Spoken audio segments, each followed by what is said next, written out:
Le cinéma, j'en ai parlé l'autre jour à propos du cinéma asiatique, le cinéma, c'est un peu le retour du refoulé.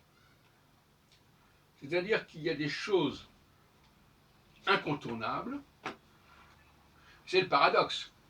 Le cinéma qui est a priori de l'ordre de la fiction, pas toujours, mais enfin en tout cas dans bien des cas, est en même temps le retour à une réalité dure. À savoir, un visage asiatique, ça ne se lit pas. Des visages asiatiques, ça se confond, ça se brouille. Et l'autre aspect, c'est la question de la femme. Qu'on le veuille ou non, le cinéma met en scène la différence entre les hommes et les femmes. À la fois parce qu'on les voit de près, on voit leur visage, qui n'est pas le même. Et les enfants sont très capables de distinguer, je pense très tôt, entre les deux sexes, sans qu'ils sachent exactement pourquoi. Parce qu'en fin de compte, quand on demande à quelqu'un pourquoi savez-vous que c'est une femme, si on laisse de côté la question à la fois de l'anatomie et de l'habillement, si on regarde seulement les visages, comment savez-vous que ce visage est un visage d'homme ou de femme? Eh bien, on arrive à le faire.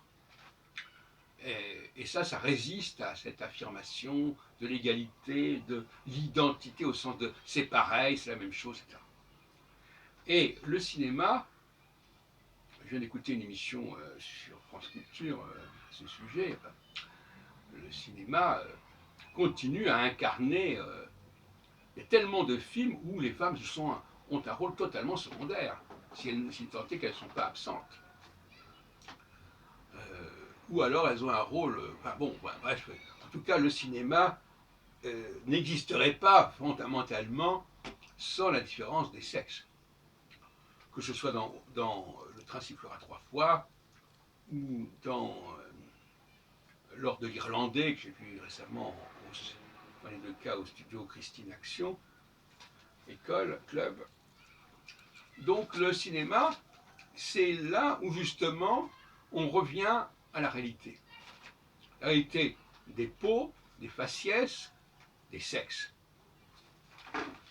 À la fois au niveau de l'apparence, mais au niveau du récit.